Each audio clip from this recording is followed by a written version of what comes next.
from the railway station of Shantahar at the Bogura, and I think here have a good historical place in this area. It's a very small town located in Bogura district.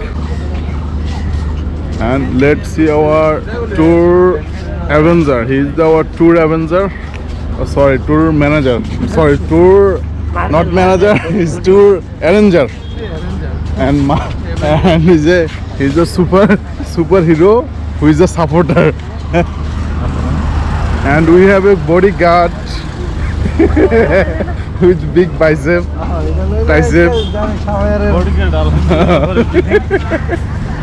He's our bodyguard, and here is our Philo Tower. So, Mr. Manager, what we will eat? We will eat your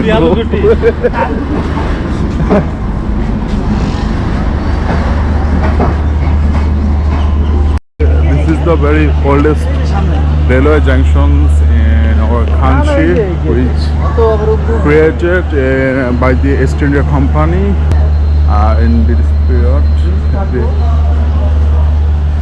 This place was very important for its cultivation center as agriculture, for rice cultivating, and the railway station is from here to Shantahar to Siliguri.